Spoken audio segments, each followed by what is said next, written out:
You're live.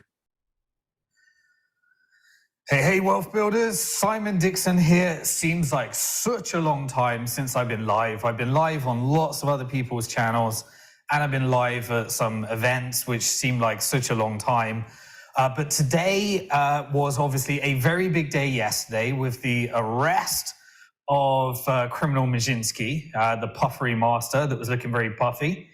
Today I said it's back to business. So yesterday we did a Twitter space with everybody, a lot of the Celsius creditors. They were sharing their stories. If you feel like listening to other people's stories that were deeply affected by Maszynski's action, then please do tune in. These are real people to get behind the numbers of real people, real victims that were actually, and the impact it had on their life. So feel free to tune into that. We'll try and upload it to YouTube, but go over to Twitter.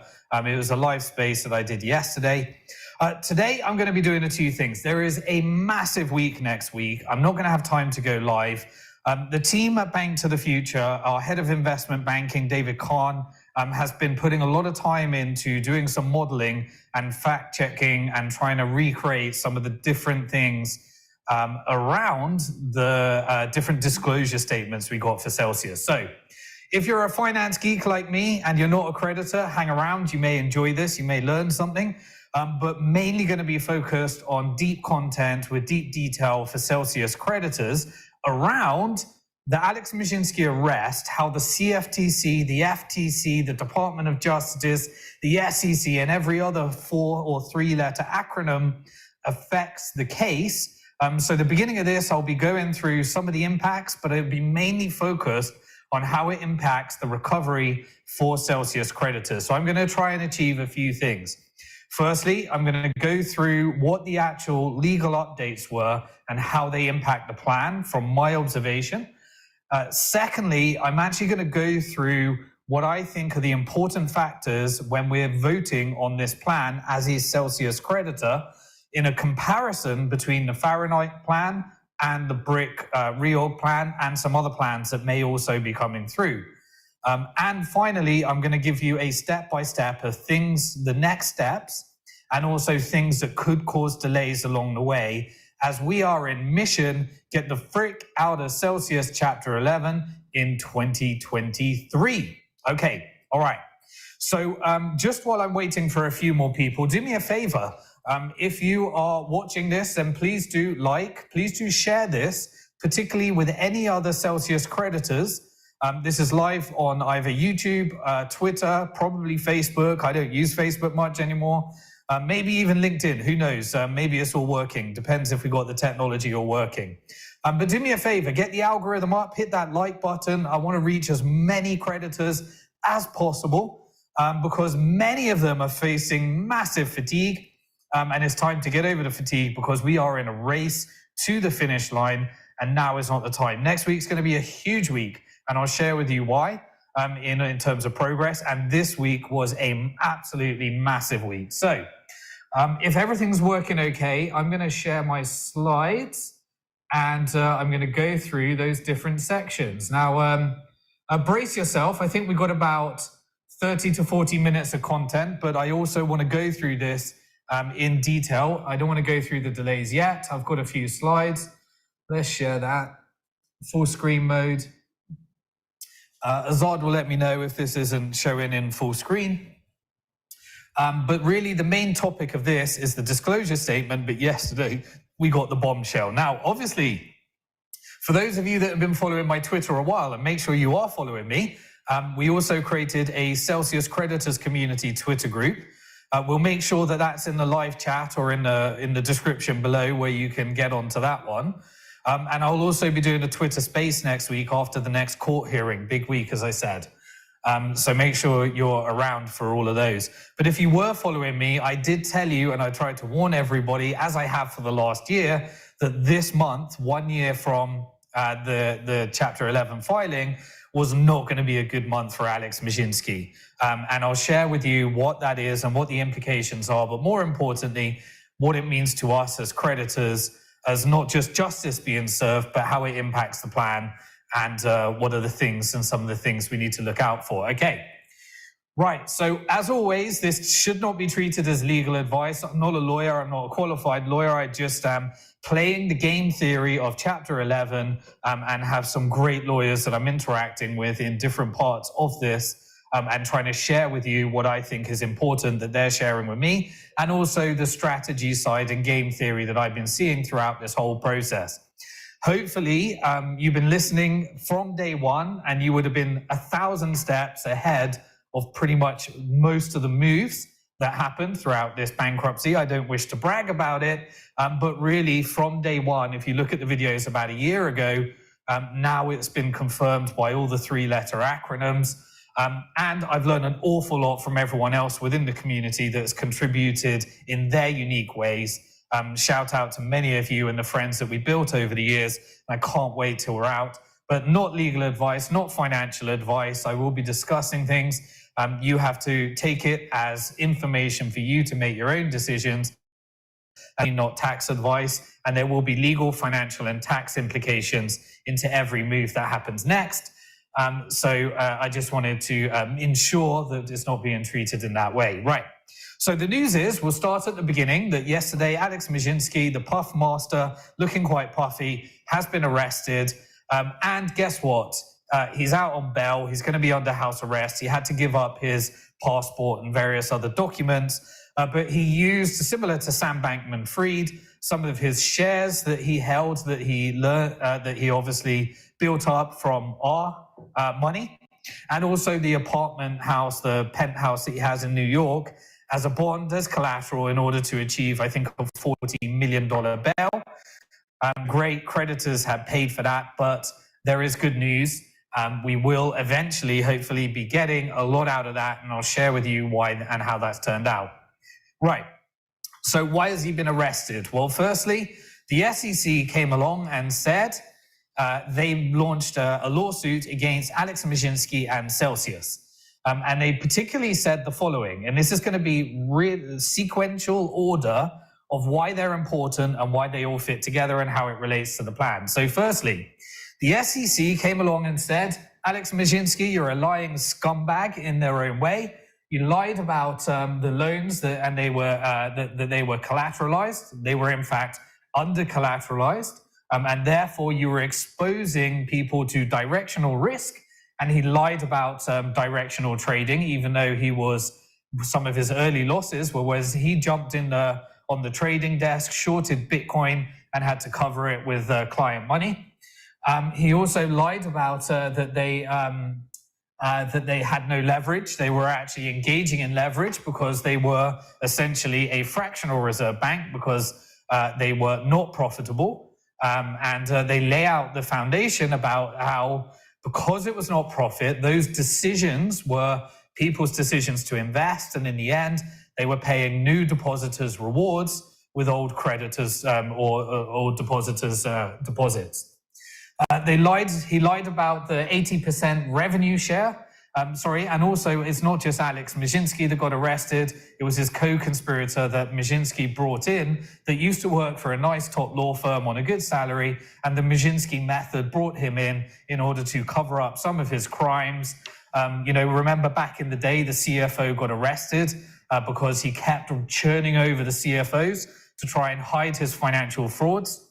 But he lied about the 80% revenue share. There was no revenue share. And in fact, Maszynski, the scumbag, is using it as part of his defense to try and say that it's not a security because all the yield was fake. And we paid for the examination report for that, obviously, but the SEC had their own investigation.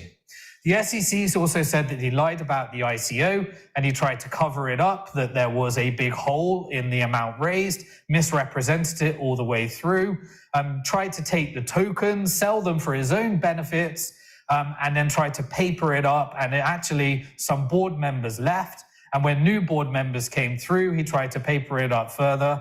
And then he used it in order to personally enrich himself in a one-way trade where he could essentially not pay for it, collateralize it by his own equity, and all sorts of shenanigans in lying about the ICO. He also lied about the financial strength and condition of the company, obviously hugely important. because it was never profitable and it was paying rewards using old investors, combined it as if it was a bank, and used that in order to pay employees and all the decisions that depositors made based upon his complete lies and complete fraud. He lied about the number of active users. There were significantly less active users. It's okay to say that you have this many people signed up, but active users is a strong statement. That was a lie. He lied about the loan defaults. There were, in fact, defaults when he said that there wasn't. This caused deeper and deeper holes. He also lied about that there was insurance, misrepresented it. If, for example, Fireblocks had some insurance and they were insured up to, like, say, 750 million shared across all clients, he would use that to kind of represent and make people believe that the crypto assets were insured in case some of the investments went wrong. And then he lied about his compliance as well, as was obviously one of the first things that I started investigating. When we were doing some due diligence, we weren't able to get the financial disclosure and we weren't able to get the disclosure on licenses. And when we started digging deep later, we started then looking at all the things he was saying in AMAs and started to uncover exactly what has happened since we invested in the equity in 2020. And as we all know, I ended up one of the largest individual creditors. So all of these lies. So the SEC lays it out in black and white. But that then leads to the next point and the next regulator that came along, and that was the CFTC. Now, the CFTC says very similar things, lots of the fraud and misrepresentation, but it sequentially builds upon each other. So the CFTC came along and said that Mrzinski and the other co-conspirators, for example, Ronnie Coven-Poven, I always get that wrong, sorry butchering the name, but I don't care about butchering your name. You were the scumbag that told us, and my team, and in fact some of the team that are on this call right now with me, Azad, that we should fire our broker when they were asking for you for the financial and regulatory disclosures that you refused to give to us in covering up your fraud. And so Mrzinski and co, they were exactly controlled everything, basically. And Mrzinski would bring in people like Ronnie Coven, whatever it is, sorry, for creditors, not to you, Ronnie, would bring them in and they basically controlled everything. Now, this is materially important for us and the case because they said, very importantly, that Mrzinski is personally responsible for each violation that is criminally being charged against Celsius and Alex Mrzinski. So step one was saying all of the fraud and misrepresentation. Step two was the CFT say, okay, we've got to settle with Celsius, but that's just a bunch of victims right now. But Mrzinski is personally responsible, and that's what the CFTC complaint was all about, and determining through the fraud that happened there. Then, based upon that, you add the Federal Trade Commission, the FTC, responsible for ensuring that things are sold and fairly. And they said, right, Celsius, we're going to fine you for Mrzinski's crimes, $4.7 billion, and we're going to add that as a claim to Celsius, the company. But it's going to be subordinated underneath creditors' claims. So our claims as a creditor, this claim sits underneath it. What does this do? Well, it does some important things. Firstly, it kills Celsius. And when it kills Celsius, you're only left with Mrzinski and the directors to come after that. So this is a very important feature. This means there is no Celsius 2.0. No shit. I told everyone a year ago, and it took people different times to come to terms with that there was not going to be a Celsius 2.0. Because they were building the case, obviously, over the last year of how they're going to ensure that creditors don't get shafted as the genuine victims, and the criminals that perpetrated the crime are the ones that are going to be responsible for that, and it's going to jury, and Mrzinski gets to defend and various other things. But obviously, I was trying to get all creditors ahead of that, and different people have adjusted at different times. But does that apply to NewCo? This becomes a very important question, because if the customers can or cannot be brought across to NewCo, the language in the FTC complaint is that they cannot, the condition of the settlement is that customers cannot be solicited any type of new products under Celsius. But if that then becomes under NewCo, that's an important question. Next week, I'm going to be making sure that I'm digging into that, because that affects our recovery, but it also allows it where we can recover, this $4.7 billion claim against Celsius as the settlement allows the FTC, the SEC, the CFTC to come after Maszynski and ensure that his wealth goes to the litigation trust to give us an additional recovery into the future. Also, the UCC made sure that they filed the co-conspirator. Remember, FTX and Celsius, all the manipulation that I'm about to go through, it happened through the exchanges at FTX and Liquid, subsidiaries through SBF and Alex Maszynski, and that's going to go on for a long time. But the Celsius UCC has filed a $2 billion claim against FTX, which is great for preserving that additional claim as we move into outer Chapter 11 and into the litigation trust. So you've got SBF, you've got Alex Maszynski, you've got the co-conspirators, and obviously they want to blame each other, and they want to blame Do Kwon for and 3 Arrows Capital, and you've got all all the perpetrators are in cuffs, arrested, or they're under house arrest at the moment. Okay, so building upon the SEC that said here's all the fraud, building upon the CFTC that said Maszynski is responsible, building on FTC that said Celsius 2.0 must die, and we have this subordinated claim so that creditors don't get shafted, then that ensures that NewCo can have a future. But there's some important things to understand about that claim, and I'll be digging into those over the week ahead, as I said. Then the SEC, the FTC, the CFTC, the FTC all come together and kind of get to this final conclusion, which is that Cell is an unregistered security. Some people are getting excited because of the XRP case, completely different. But Cell is an unregistered security, and I know some people have been playing previous videos where I was trying to deal with the fact that there were all these Cell token holders, and they were thinking that Cell was equity, and I was doing the Series A funding round, and Maszynski was on our channel, and I was trying to explain the difference between equity and Cell token, and those videos are going around, but it's the difference is that everybody thought that Cell token was like equity, and I was trying to explain that these things are different, and people have been submitting that as evidence, as if that matters.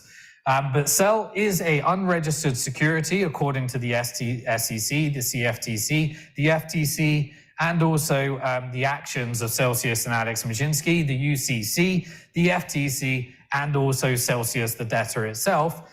Cell is an unregistered security, and Earn is also an unregistered security. Now, some people, I'll talk about the significance of this, are trying to use this, and I'll go through this in the final slides, because there's some subordination and all sorts of things. And I'll share with you not my legal advice, not my financial advice, not my tax advice, but why I think how we prevent delays, get out, and some of the things that we need to understand. But they very specifically define these as two different types of securities, and actions have been taken that help us as creditors to ensure that Earn claims are not subordinated. I'll go through some of those things, but both of them and all of it and everybody and custody and Earn and loans and Cell and all of it was fraud and complete manipulation, complete misrepresentation. And if anybody wants to take it down that way, there is lots of language that has that frames it as something that begins with P and ends in Onzi. And so they're giving us a chance, as I always said a long time ago, to make sure that creditors can get the best outcome. But if we don't get our shit together and we play the wrong moves, then that's probably where it goes down, and that can be the kill switch that takes absolutely forever. But the evidence is there and ready. Right, so what has the Department of Justice done? Right, this is going to be my final slide on these points because I want to relate it to. So this is just so that this slide is not really related to the plan, but just to help people understand. From my understanding, what this happens if Mierzyński and the co-conspirator gets convicted of these things. Well, he's currently on securities fraud for the EARN program, which is a 20-year sentence if proven guilty. Commodities fraud for the EARN program, which is a 10-year sentence. Wire fraud for the EARN program, which is a 20-year sentence if convicted. Sorry, just grabbing a bit of water. While I'm grabbing a bit of water, can you do me a favor? If you're enjoying this content and you want to give a big F.U. Mierzyński, put in the comments, F.U. Mierzyński. I'm stealing that from Pete Nostop. Shout out to Pete Nostop. You stopped. Hopefully you're coming back now. Mierzyński's arrested, but you've been ruthless and relentless throughout this whole process, giving content, but even everyone else gets tired. Hopefully he'll be coming back, and he loves his all F.U. Mierzyński's in his comments, and Aaron's still going strong as well. And Tiffany also released some more videos, and of course Helsius Network. Shout out to Cam Cruz, absolute soldier throughout this whole process. Make sure you subscribe to his channel as well, because he's doing some great fundraising for some of the victims that have been really affected by this in the worst ways, like pensioners that are now unable to. They sold their house, came to Mierzyński's, went and met him, flew from London, met Mierzyński to find out whether they should sell their house first, find out whether it was safe. And he looked in the eyes as a sociopathic, narcissistic piece of shit that he is. Yes, everything's fine. Anyway, just while I'm taking a water, do me a favor. If you're enjoying this, put that in the comment section. YouTube algorithm, so we can reach more creditors, and hit the like button for me. And if you're not a subscriber, hit that subscribe button, hit the bell symbol, hit all. Do that right now. Do me a favor if you're enjoying this, so I'll continue and give you some more content while I take a quick sip of water.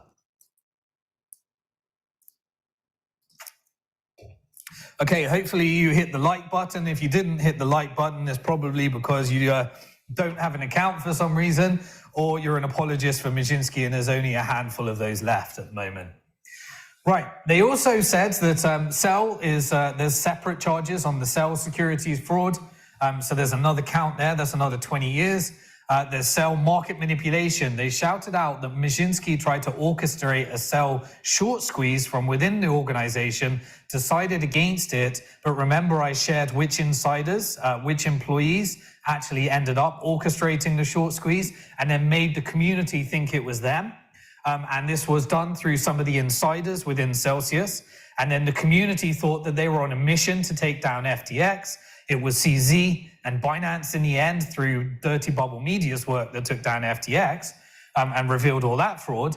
But remember, they tried to make people and play people into thinking that they were on the mission, but they were on a mission to try and save Mierzyński, whether they knew it or not. And obviously that movement got smaller and smaller and smaller as more people got wrecked. If you remember, I came out, they tried to recruit me into market manipulating Cell. I refused. I said, I'm not going to ever trade Cell token, buy it, short it, not going to do anything. This is in the middle of a criminal investigation. I don't want nothing to do with market manipulation. And hopefully everyone can see right now, even mentioning the Cell short squeeze within the SEC's investigations and the criminal allegations, and I hope that no one that is a victim of this that thought they were doing right by the mission.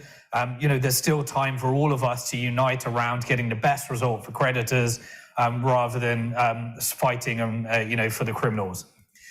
So Cell market manipulation, that's another 20 years. Cell wire fraud, so the counts go through again, that's another 20 years.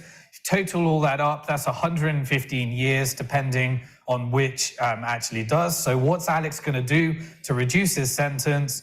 Well, his defense has already come out with the New York Attorney General. Now he needs to do it to the US Attorney. Sorry if I'm getting my acronyms wrong, the SEC, the CFT, the DOJ. Unfortunately, more of that money that he's got, the unjust wealth that he built, will go onto these lawyers. It would be much better in our hands. but he's obviously going to defend himself because he said, not guilty. Why? Sell is not a security. And earn is not a security. And what is his way of saying that? He said, because the examiner report was true. All the yield was fake. I made it up out of my arse. And therefore, it's not a security. So he's using the criminality as his defense to try and reduce his sentence and try and get that. So this is where what happens in the case relates to what happens to Maszynski, and hence why it was a big recruitment drive in financially incentivizing certain people and around a sell short squeeze that happened from within the organization with certain staff members and anonymous people that have pretended that they're not staff members that have been revealed throughout this process. But earn is not a security is the defense, and therefore I'm not accused of commodities fraud, wire fraud, and various other things. And remember, there were no lies. Why? Because my lies were so ridiculous that you should never believe me. They were so outlandish and ridiculous and narcissistic and sociopathic that it was just mere puffery. And nobody would have believed it, not an idiot. So everybody that's been defending him, he slapped them in the face and said, it was mere puffery and you were never meant to believe it. So all the people that have been defending him have basically now working against his defense. But that's the last part of that part. If you want to learn more about the case and what it meant to creditors, tune into the recording of the Twitter space that we did yesterday. Right, now let's get to the plan. How do we get our recovery? Some people are saying, I don't care about Maszynski, I don't give a rat's ass. How does it affect me and my money? So let's get down to the money talk. Right, cash versus equity.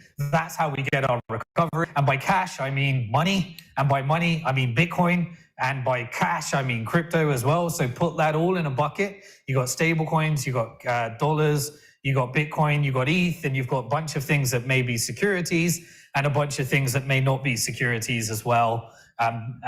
Based upon outcomes in real time, like the XRP case said that institutions selling things like Cell token is definitely a security, a securities offering. But on a secondary market, if it's sufficiently decentralized like XRP, then it's not. But obviously, if it's a buy and burn token that was used to manipulate and that acted and performed like a proxy to the company, that's a completely different kettle of fish. 100%, that will be proven. I've got no doubt about it. So cash versus equity. There's only two ways. Equity. Now, what is the value of that equity? I'm going to dig into our numbers versus the numbers that are in the disclosure statement. And throughout the weeks ahead, I'll be really digging down a bit more as my role as a consultant to try and support the plan moving in the direction of creditors in conjunction. There's a very unified front at the moment since everybody's got behind, that there's, Celsius, the UCC, and various other parties. We're all applying pressure in the right way in order to try and get the best result for creditors. Just before we jump into that and go through the plan and the numbers and my numbers and the investment banking team at Bank to the Future and the model that is put together. This is David Kahn did a lot of this work as well with us. Then I'm going to just take a quick sip of water. Do me a favor, if you haven't hit that like button, now it's time to hit the like button and subscribe to the channel as well. Okay, so there's two ways of getting our recovery. Think of it from the top. US dollars. So obviously the US dollars were scammed out of the Series B investors, the Series A investors, where I invested way back in 2020 when it was pitched as an institutional peer-to-peer lending where you share the collateral and therefore you share the interest between borrowers and lenders, and it's all over collateralized, so there's no directional risk. And it's not investing in private equity or various other things like a hedge fund. Therefore, it's more like akin to a peer-to-peer institutional peer-to-peer lending model. Then he scammed out of the Series B. Now that's been settled. Guess what? The settlement is, that was a bunch of pensioners as well. He got the Canadian Pension Fund to invest. They've settled for 25 million and paid the lawyers 24 million. And then someone else in the Series B is objecting to the 24 million going to lawyers. So that's almost closed, that matter. And obviously everything else will be settled in the claim form process, which is when a new bar date is set and everybody else will set the claims.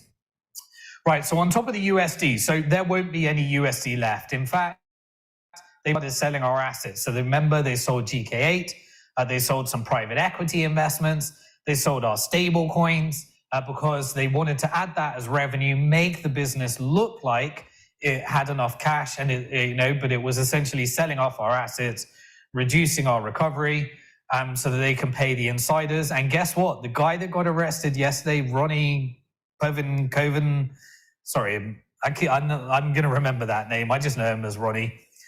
And there were the two Ronnies. If you're British, you'll get that joke. But there was Ron and Ronnie that in that game.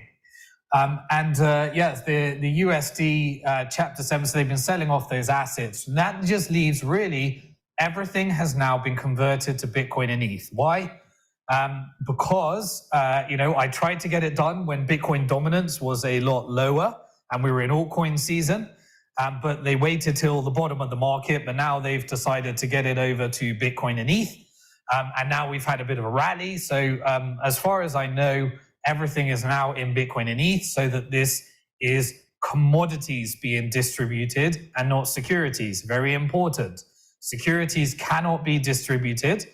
So that becomes an important, especially in the whole case of what happens next with some of the contentious litigation as well. I'll dig more into how we prevent delays, but it's now all Bitcoin and ETH. The stable coins have been converted to dollars probably, and that is going to be used to cover the costs anyway. So under a Chapter 7, everything would just be converted to dollars and we'd receive a check in the post. It would be done through money transmitters that have the licenses on the global scale to send checks to people. Nightmare, definitely don't want to go there. But distributing the Bitcoin and ETH is really only can happen under Chapter 11, whether that be a Chapter 11 orderly wind down, or whether that be a Chapter 11 liquidation, or whether that be a Chapter 11 reorganization. But distributing that Bitcoin and ETH can only be done as part of a plan. So a disclosure statement has been released for us to vote on that plan. Now, I know everybody just wants to say, but how much money do I get back? Unfortunately, more complicated that, but hopefully this video and other videos help as well. The third part of how we get a recovery is equity. So what's the first part of equity? Well, it's mining equity. Mining equity is what we're calling the BRIC wind down plan. So there is a orderly wind down plan. And if we get and vote for a wind down plan, we get any dollars that are left, which is essentially Chapter 7. On top of that, you get anything from Chapter 11, which is the Bitcoin and ETH. And then on top of that, you get mining equity as a standalone company that is valued slightly differently because it's just a focused mining company, just like Marathon is, just like Riot is, that eventually can hopefully take these assets, go public, sell the story to institutional investors, create a growth story by getting the uptime up, remove and get rid of all the incompetent management and get a new competent mining company to run that. Under the BRIC plan, that's a company called Global X. They're competent miners that would look to be a part of an orderly wind down, and there could be competing plans within that as well. That is another way that we get recovery. A mining company, it becomes very valuable equity, it goes public, and then eventually there's enough liquidity for people to be able to sell those shares. Very, very challenging thing to achieve, but hopefully we got the right teams in the plan to achieve it. The fourth is what's called self-staking. This becomes important in the FTC thing. Self-staking because it's essentially taking the ETH that we have and staking it.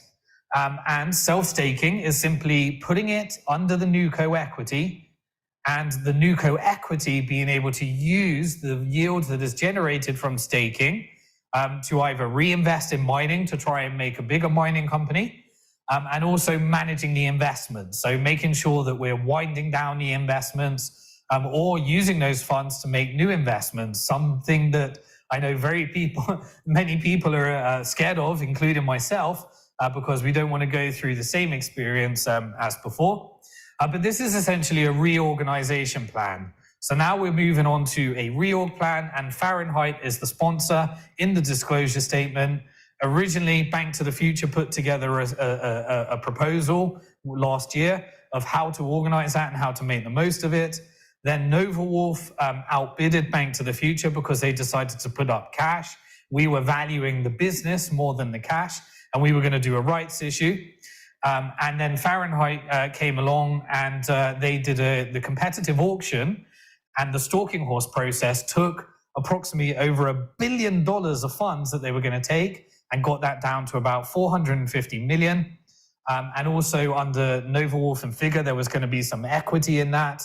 But instead, it went with the Fahrenheit offer, but it got hundreds of millions of funds that were going to be not distributed to us out of it. And Fahrenheit ended up winning that auction. One of the reasons is because they actually were working with the company that we were working with, which was US Bitcoin Group as a mining, which had put together what appeared to be the best mining offer that maximizes value of the equity. And so therefore, by bringing Bitcoin Mining Group into the equation, by having the stalking horse bid, by getting it competitive to get $1 billion of our crypto, originally it was going to be 2 billion, believe it or not, keeping it within the company, we got that down to 450 million. But we took out a lot of the operational business from that. Now, whether that can be put back in or not comes down to the FTC settlement and the conditions around that.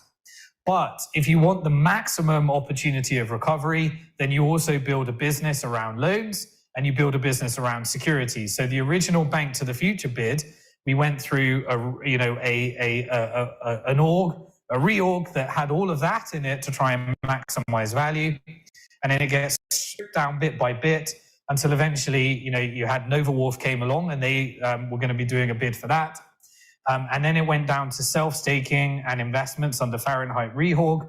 Then if it can't get approved, it goes down to just mining equity under BRIC and wind down. If that can't be approved, hopefully we have a new plan that just distributes all of the Bitcoin and ETH. And if none of that can get approved, then we end up in a Chapter 7 when we get a check in the post, everything gets sold, and we get the worst recovery out of all of them. Okay, so hopefully that helps you understand how we get recovery and why it's not just a simple thing. So then begs the question, how do you value the equity? And how do you look at the plan of how much cash we get under each model? So in order to answer that question, I've got some notes here and I'm going to pull up 3 different slides. And I don't want to go deep into this, but we were trying to create our own model based upon the public information that was available to us, and recreate that to understand the crypto value, the equity value. We couldn't get the same numbers as are in the disclosure statement. So we'll be taking this model to Celsius and Centiview and try and understand where our numbers are slightly different to their numbers. But I thought I'd present our model anyway, because they're kind of similar in the end. And I'll present what the major difference is that I don't think is fully understood in the disclosure statement, that hopefully will be more clear as we get to the final one and I go through the deadlines. Okay. I'm just going to take a quick water break again. Do me a favor, if you joined late, hit the like button, comment, give an FU Majinski in the comment section, and in there as well. And I'll just take a quick water break. Okay, so in determining the crypto value, we need to look at the different types of things. So stable coins, they're gone. So everyone is kind of in the same thing. Remember the language back in the day under those leak Kelvin plans and stuff like that, crypto long. We're all going for a crypto long plan here because it's all Bitcoin, ETH, and equity. The stable coins are essentially going to fund the exit and the operations to get to exit as fast as possible. The sell token is either going to be settled or subordinated, but it won't be distributed for all the reasons that the SEC covered. And so basically it's either going to be settled or it's going to be subordinated. So the sell token comes out of the equation in terms of crypto value. And then everything else is Bitcoin and ETH, which has been classified as close to commodities as you can get, so that they're not securities and they're going to be distributed to investors. So when you are thinking about your recovery, you all have a dollar claim. We all have a dollar claim. That will determine the percentage of Bitcoin, ETH, and equity that you're going to be entitled to. If you have, for example, sell token, there's going to be a price settlement, or it's going to be subordinated depending on what actions those that have sell token take. And that's going to be, it was in the last court hearing, there was a case put forward, and the UCC put forward a separate case, the Celsius put forward a separate case, and now the SEC, the CFT, the DOJ, the FTC have all put forward their cases as well. And everybody believes that sell token is a security. Now, they gave case study where they said, under our plan, everyone was going to get 81 cents. We got massive resistance because I would not join the sell short squeeze, and I would not be involved in the manipulation that's ended up putting people in prison right now. And because I wouldn't be involved in that, there was a massive pushback against the 81 cents under the Bank to the Future plan. Under the next plan that came out, essentially there was a settlement or subordination clause saying we will give you 20 cents for it, which was the ICO price. And if not, then it will lead to litigation that could lead to subordination. Their defense then said, but so could the EARN program. But the EARN program is definitely classified a security, but it's just determining, it's like the Orange Groves argument. You can have an orange, which is not a security, but an investment contract that sits on top of it that is a security. And so completely different types of securities. And if it goes to that type of defense, there's not going to be in hell a chance that all EARN creditors are going to be subordinated. And under that case, it would be, so just the collateral would go to loan under that argument. And then, and then everything else goes to the FTC. In my mark, not going to happen. We don't need to worry about it, but there's going to be a lot of threats thrown around over the next few weeks ahead. But hopefully we can just get to a settlement. And when we get to a settlement, we get the best result for all creditors, because a lot of these arguments are very, very weak. And we've been going through them, long analysis on what securities mean. It's kind of like going to BlackRock and saying, under a model of you issuing a token, which is a security, that was used to raise finance and to manipulate the price. Obviously, that's treated differently to client securities. And that is then treated very differently to an EARN program that gives you entitlement to a commodity, which is Bitcoin and ETH. And so, but if it was backed by securities, for example, if they classified BNB token or XRP token, which the judge ruled meant there, then it would be a slightly different thing. So this is a long time ago. I tried to get everyone ahead of all these things by saying Bitcoin and ETH only. Sell token wouldn't be distributed. There would be no Celsius 2.0. You won't hear from Majinsky again. Sell token is in the middle of a criminal investigation. Okay, we've all got that confirmed now at the moment under the current state. Right, so that's crypto value.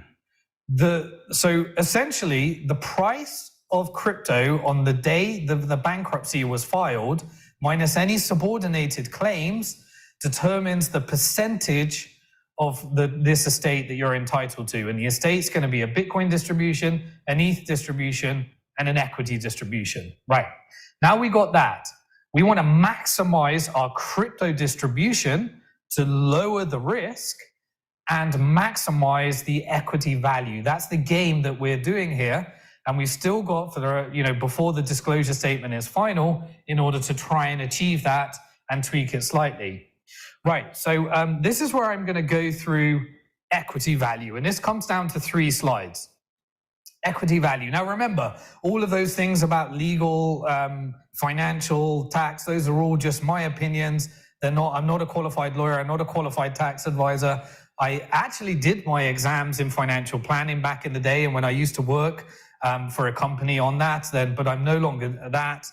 I'm no longer qualified to give financial advice under that. I've just been playing the game theory based upon 20 years of geeky financial obsessions and trying to play it out in this Chapter 11 case as well. Right, okay, I'm going to look at some of my notes here on this model. Right, so this tries to model with our own numbers from all of the public disclosures and put them like for like, because there was things missing in the disclosure statement that I think are going to come in that made it a bit difficult for us to do our analysis. Right.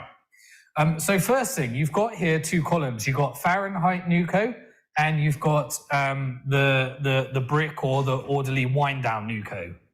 Remember, orderly wind down, if it gets a plan submitted before the 31st of July this month, then it goes into a competitive process in order to try and improve on this. And it's my thoughts. I know of a group of people that are doing that. And it's very important to go through that process. And I'll share why by going through these models. Okay. Right. So both of them, there is no cash. That's going to be all used under the cost analysis. But if we look at, I'm going to put this screen over here as I'm not really there. If we start to look at liquid crypto, they're basically both assume the same amount of crypto under both models. And liquid crypto, when you exclude all the things like settlement with custody and settlement with loans and various other things, you get approximately $2.4 billion of liquid crypto, Bitcoin and ETH, in order to distribute. So we've got the same number there. But whether that goes into the new company, i.e. equity value, or it goes to creditors, is a different thing under both plans. So that's where we need to dig a little bit deeper.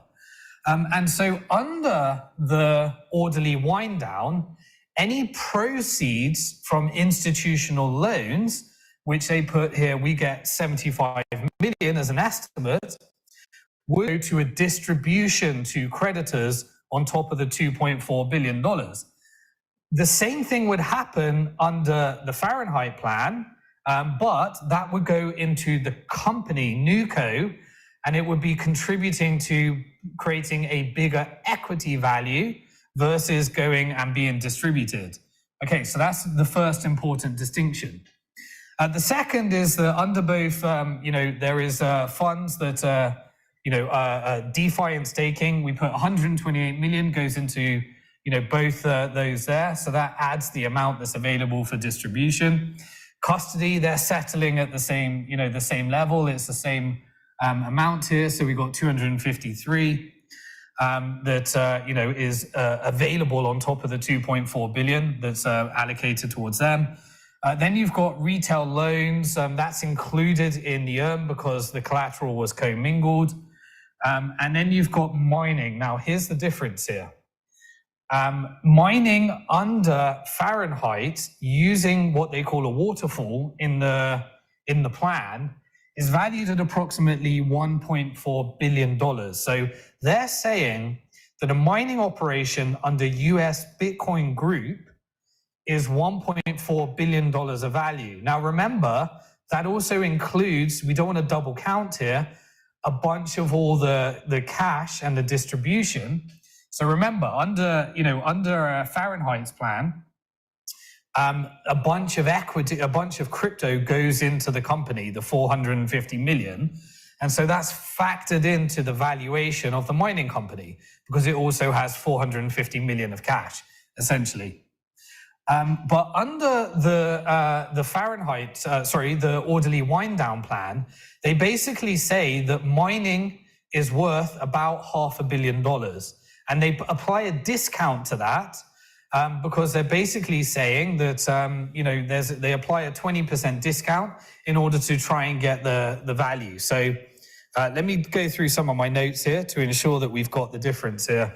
And it's clear because it's pretty complicated and it's quite, I want to make sure everyone is clear. So under Global X, if, for example, they ended up being the one that would do the BRIC mining plan, they do it at that valuation versus the 1.4 billion.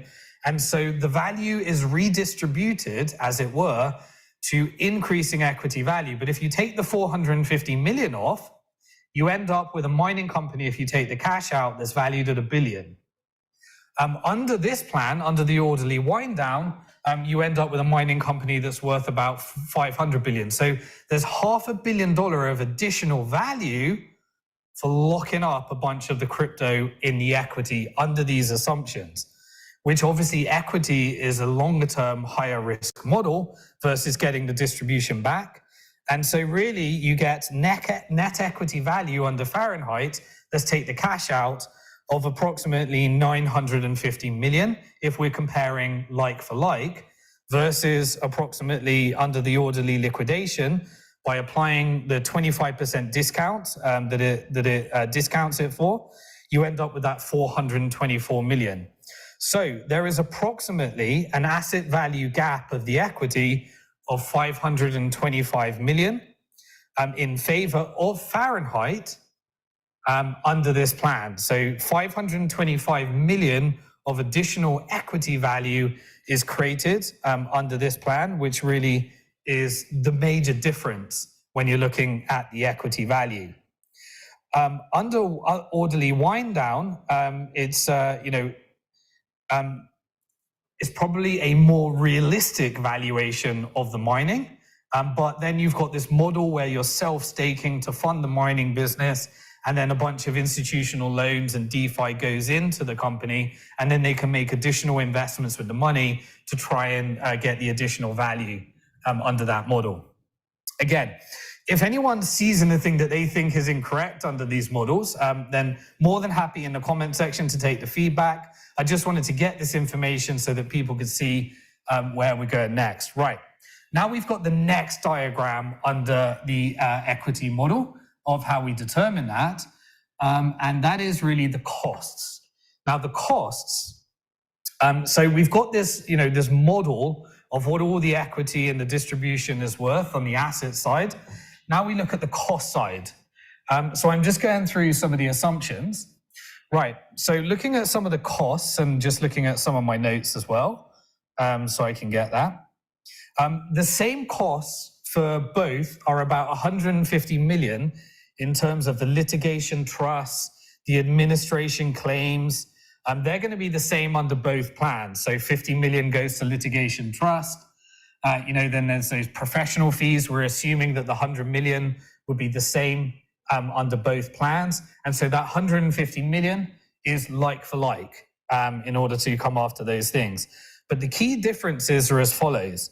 Under Fahrenheit's plan, the capitalization of NewCo is 450 million. So that goes into the new company, 450 million, and that reduces the amount of crypto that we would receive in the crypto value element, if that makes sense. So the Bitcoin and ETH goes into the company, and that is used in order to fund CapEx and stabilize the company. So if you're going public with a company, you can't have a company that's got very little cash. You want to pitch the stability, like Marathon and Riot. They've got large, Bitcoin holdings and crypto holdings on their balance sheet that they disclose. So they would have to do the same under the Fahrenheit plan as well. But the difference here is that under the standalone mining operation, the standalone orderly wind down only wants 50 million of that. So there's a $400 million difference in those two plans. Everything else is pretty much similar. The management fee under the Fahrenheit plan is 175 million, but that's paid over 5 years. And so you've got 175 million, but under an orderly liquidation, under the current plan, is 45 million. So there's a difference there. There's no real clear information that we could find in the plan around those distributions as well under the Fahrenheit plan, and how distributions would be done and what they would cost. But under orderly wind down, you have essentially a capitalization cost of 126 million if you combine all these different figures. So that's the 50 million. Plus, we put together an operating expenses. There's operating expenses over the 5 years of the 76 million, and then you have 126 million of costs. Insane under both models, the types of costs that they're putting in here. Under the orderly liquidation, they also have a management fee of $96 million by our estimates, paid over 5 years on administration. The way that we've calculated that is 46 million under the administration costs. So they've got an administration fee. And then they have an oversight board of 50 million to pay over those 5 years. And they also do a distribution cost of another 62 million. And this is why we need to go into a competitive process. And that's consisting of about 12 million on the initial distributions, plus professional costs of approximately $50 million that gets you that number. So all in all, you end up with variable costs. They weren't actually provided in detail, so we had to make some assumptions under the waterfall, under this. But the term sheets, basically, they included the following numbers. Under Fahrenheit plan, you had an equity incentive fee of 5% of equity. So Fahrenheit will get 5% of the equity. And they'll also get some options, which we value at approximately 90 million by assuming that it's a $1.4 billion value business. And so we put 90 million of costs there. You know, this wasn't broken down. We just modeled out some of those things. These are essentially got some notes here just so we're clear as well. This is partially offset by the contribution. So remember, Fahrenheit is going to contribute 50 million. That could be secondary or primary, so it could be offset there. And also there is under Fahrenheit, under US Bitcoin Group, there's a 100 million coupon, which basically assumes that you can save 100 million if you end up, investing significant amounts into ASICs and equipment into the future. So there's a value there. I don't really value that at 100 million, but we put that there as well. The coupon at a 20% reduction, it gets you a 20% reduction if you invest in mining capex into the future. But under an orderly wind down, we have an administrative distribution incentive. They got what's called a rapid distribution, and they charge 1.25% for any basically reducing the funds that are actually the 0% funds that are actually distributed. And they've got something called a value creation incentive fee, which is 10% added value. If they create additional value of 10%, then they get a 10% fee on that. Sorry if I'm butchering that wrong. If they any additional value, not that, they get a 10% fee on that. So there's estimated of the 10% fee. We used a model to estimate the difference between NewCo less the crypto that is distributed, and we get these numbers here. So this brings us to the third diagram where we put all this together. And if anyone wants to dig deeper into any of these numbers, feel free to use the comment section below. We need to then reduce the claims, compare it to the value of the company, and then we can get the final numbers, which are numbers slightly differed to what's been actually covered in the disclosure statement that we will be digging a bit deeper into as well. So just checking some of these notes around if there's anything else we want to cover here. The total recovery under orderly wind down under their waterfall is 3.5. Okay, so we found some difference. I'm not going to go into that. We'll be covering with the Celsius team. But here is the key observation. So basically, when you take the creditors like the earn claims, you take the convenience class claims. So the full value of convenience class is approximately 355 million. And that's using petition date. And that would lead to, when you take 70% of that to bribe the convenience class, essentially, you get 242 million. That will obviously be the dollarized value of Bitcoin and ETH, how they calculate that. But there's approximately 242 million of Bitcoin and ETH, which is the same under both plans. Then you've got custody and withhold settlement, which they put down as 209 million. And then there's a big difference between the retail borrower under the estimated recovery under Fahrenheit and under the orderly wind down under these different models. You end up with these different numbers based upon whether it sits in the equity or whether it sits outside the equity. So both, when you put those together, the Fahrenheit plan and the orderly wind down appear to yield a very similar number there. So we've got this 76% versus 76.9% by our numbers. But they have very different numbers in the disclosure statement. But the key difference is here. Although those numbers are very similar, it's the amount of that 70% that is covered by, 76% we got here. But it's the amount of it that is covered by equity.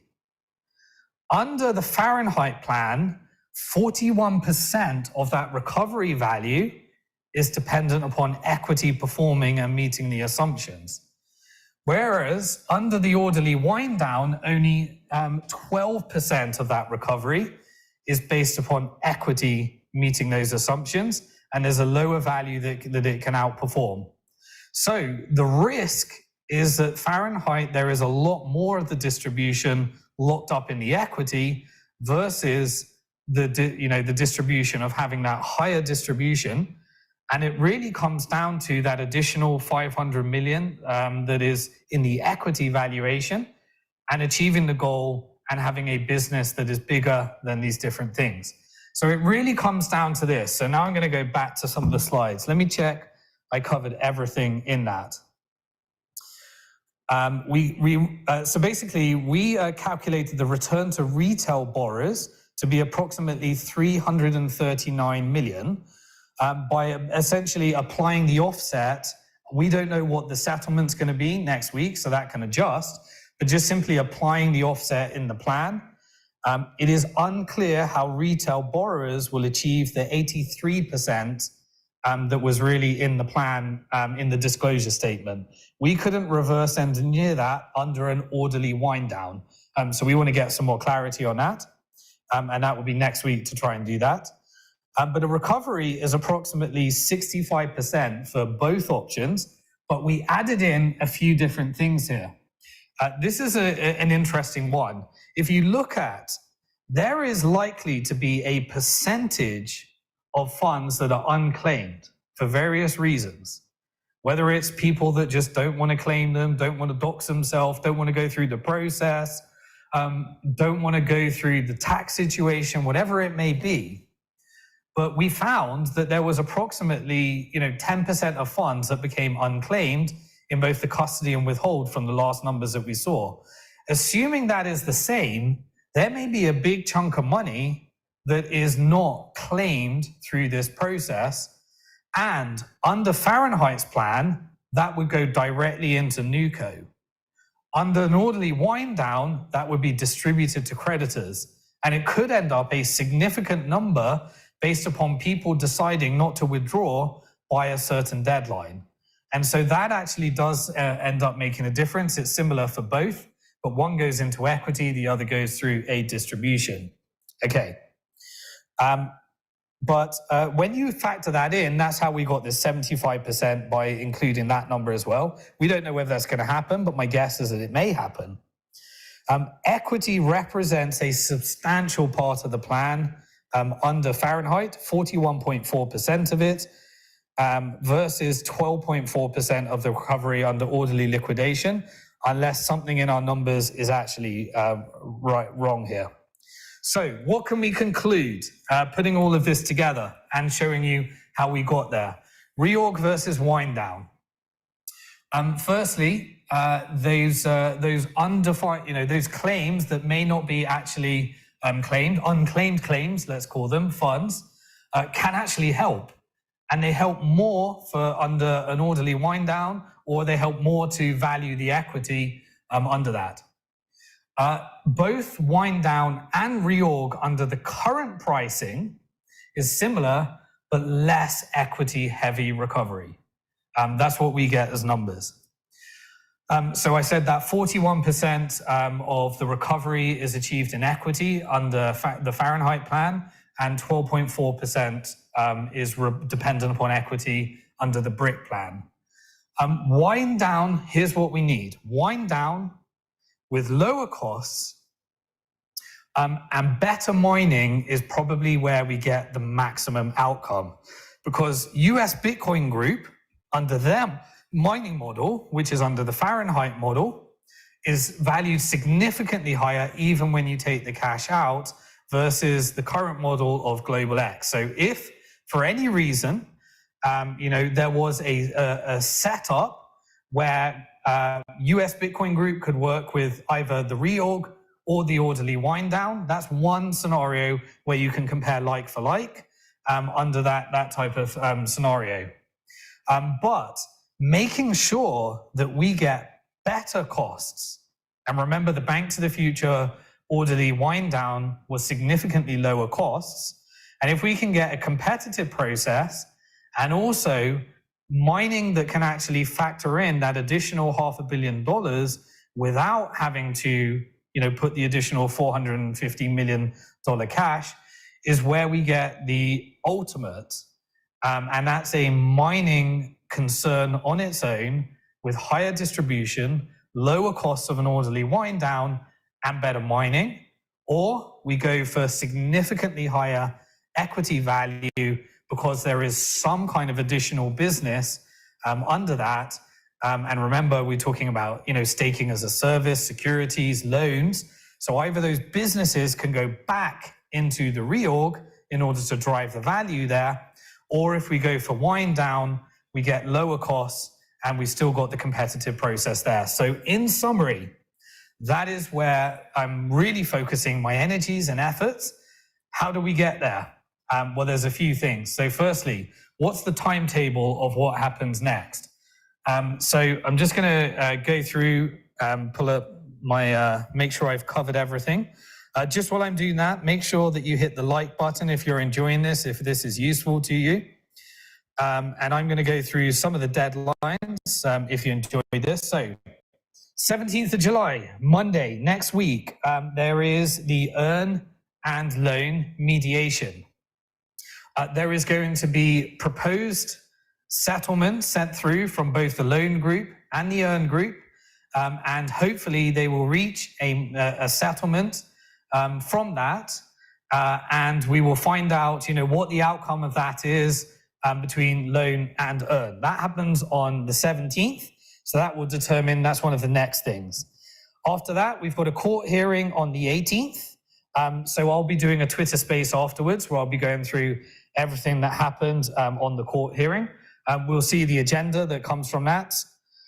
Also, Fahrenheit is doing a plan, a Twitter space, on the 19th. I haven't got that in the diagram. I should add that.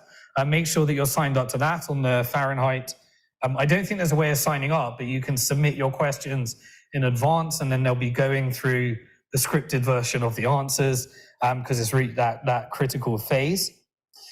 By the 24th of July, that is the deadline for setting all of the different voting classes and how much they're worth. So knowing how much the earn class is worth in terms of voting, setting all the different voting classes so we know exactly, the percentage allocation of the estate, who's voting on what. But that could cause delays if there's any delays in the settlement side. If anything changes there, I don't know. Then by the 31st of July, I should add another line here. That's the deadline for any competing bids to BRIC to come in and enter a competitive process for the orderly wind down to try and lower the costs and get better mining or introduce new business lines in that process. Also, anyone, in case anything happens, those are getting all the ducks lined up so that we don't miss a deadline.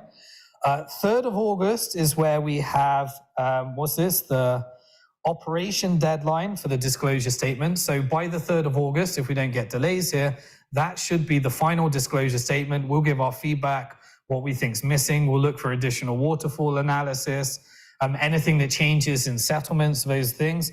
That has to come by 3rd of August. If there may be some delays on that, but that's the current deadline. By the 21st of August, That's when there's submission deadline for the disclosure statement. And then it moves into some additional factors like who's going to be the directors, who's going to run the litigation trust. That's all got to be decided by the 4th of September. Who's going to be on the oversight committee, if it's an orderly wind down, who's going to be directors of NewCo, if it's a reorganization, all of those things, that's going to be by the 4th of September. That's the deadline there. By the 18th of September, that is the voting deadline for the plan. So that's when us as creditors actually get to vote, and that's our deadline to be voting under the current deadline. And then 29th is when all the votes account.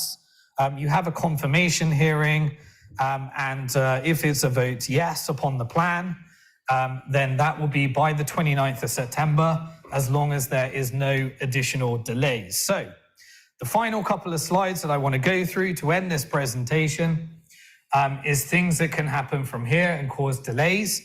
So there's a few things and my opinions on where things go next. Firstly, if there is no settlement with Cell, that's going to go into the claim process.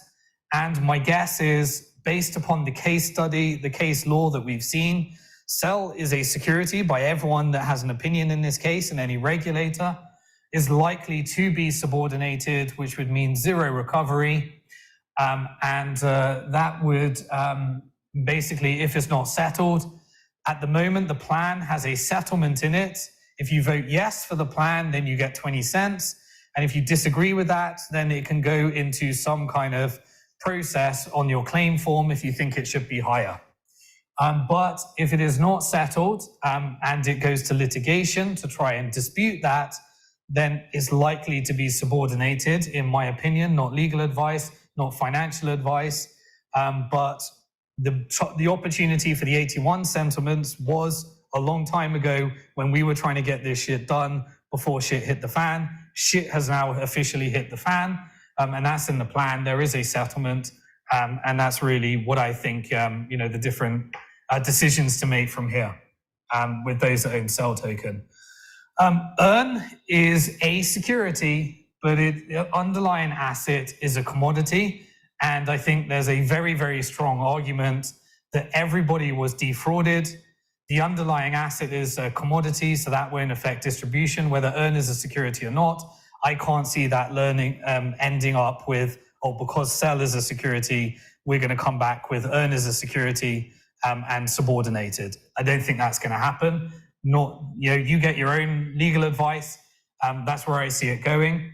But under the current model, no to the plan means that we either move to starting the process again, because remember, everybody in the regulator side is committed to trying to get the best result for creditors.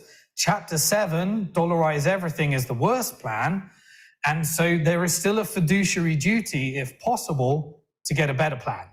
And so I don't know exactly what that looks like. I don't pretend to have any experience, but the counsel that I've been speaking to is that if is voted no to the plan, then the process starts again, and another plan is filed and submitted, and this takes us into 2024, long delays, more delays, and if that can't get through, then we end up with the worst, which would be a Chapter 7, where everyone gets a check in the post. Okay, so that could be another potential delay here. Remember, everything, in my opinion, was fraud. The CFTC, the SEC, they didn't have the licenses to offer securities. They didn't have the licenses to offer loans. They didn't have the licenses to, have a security like Cell token connected to the performance of the company. None of that. Everything was fraud. Everything was being claimed as puffery. Maszynski agrees that it was complete lies and outright lies. But his defense is it's puffery. Everyone else believes it's fraud. And that is really just the difference. It's not whether there were lies or not. It's whether Maszynski was doing puffery and everyone else believes it was fraud. That's the argument. That's the only argument at the moment.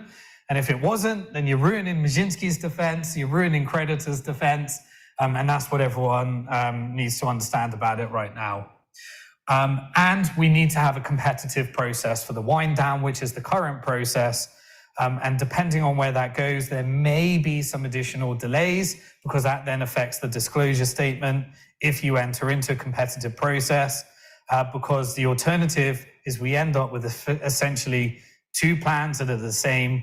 One of them relies deeply on equity. You get a mining IPO under all of them. Maybe, all those, at least a mining NewCo with the aim of going public under those. And if we vote no to that, we just end up in some kind of new process and new plans. So those are all the things that can cause delays from here. There's my non-legal advice, non-financial advice around my opinion, could be wrong on any of those things, where I think it goes. But if we can next week and in July and heading into August, figure out all this shit, then we don't get the delays. And here's why I think that's really, really important.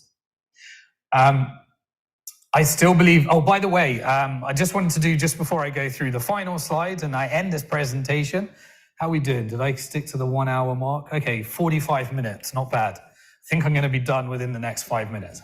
Okay. I want to get past that slide. So I've done the delays. I just wanted to do a little bit of shilling because I'm coming back next week into providing content as I was before Celsius turned my life upside down. We've relaunched a very basic website, simondixon.com. I actually used to cover monetary reform on that blog before Bitcoin even existed. And I used to create articles on the IMF.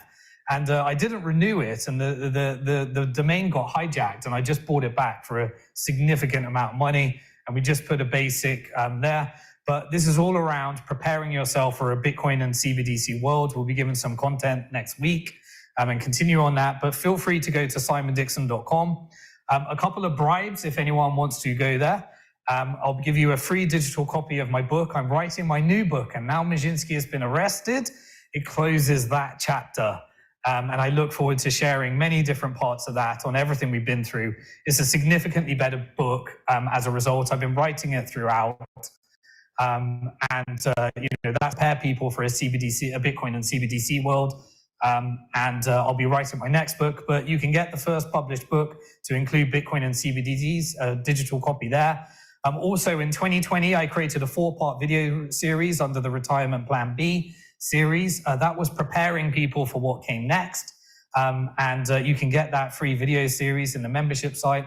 Also, all the emergency broadcasts that I created over the last few years to prepare people for the changes in the geopolitical environment. You can get those there, and you'll be added to my newsletter as well. So I'll keep you up to date with everything that comes next. So there's a little bit of shilling on the simondixon.com side. Head over there, get a membership site, and you can get all those goodies. And obviously ready for what am I trying to say? The next book, so I can give you a notification for all of that. So I think that's all the different slides that I've got for you. I'm going to go to my face now for the final part. Haven't done this for a long time. Okay, excellent. So firstly, just before I do the closing remarks and some very important points on what I believe that comes next, Celsius aside, coming back to the grand macro things at the moment within our industry, we are in the year before a general halving cycle. If the halving cycle prevails, not financial advice, but every other halving cycle, 2024 is projected to reach new all-time highs within the Bitcoin market. 2025 is also the year that CBDCs and Bitcoin can be put on balance sheets of central banks. I'll be covering more on that next week. Also, this whole regulatory thing was about getting regulatory clarity. This year, I believe we get regulatory clarity. There'll be stablecoin regulations. There'll be more indication around what's a security, what's not a security. Exchanges that aren't conforming to certain regulations in the US will be shut down. Others will be applying to have virtual asset service providers in different regimes. The regulatory clarity is very, very bullish for the market in the end. It brings in a lot more money in the end once you have that clarity. US leaving that drive, all other countries, they've been approving ETFs, and that brings to the other thing. I believe that the BlackRock ETF gets approved in Q1 2024 or sooner. It may take longer, but I got a bet with Rob from Digital Asset News stating that if it doesn't get approved by Q1 2024, I've got to do my broadcast with a I Love Mashinsky t-shirt. And if it does get approved, he's got to do his broadcast with an I Love Mashinsky t-shirt. Couple that together, you've got TradFi coming in, you've got the ETF, you've got all of those different things, you've got regulatory clarity, you've got the Bitcoin companies that are going to survive, you've got the ones that will be taken out, you've got the halving cycle.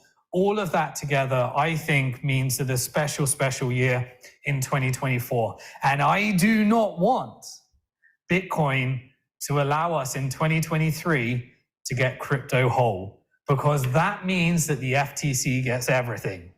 The FTC has a $4.7 billion claim, which was going to previously go to equity shareholders. Equity shareholders in the Series B have settled. Series A and various other ones will have forms and claim forms.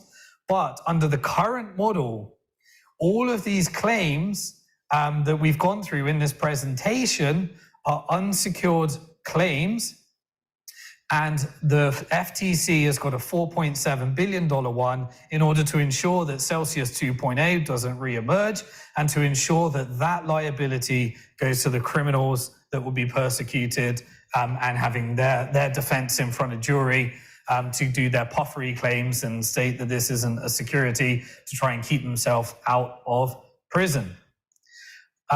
We need to get out of Chapter 11 before that happens. Whatever we need to do to get our settlements, whatever we need to do to recognize the current situation, if any of this information helps you move forward, you may disagree with some of it, but we have all of the deadlines and everything within our power.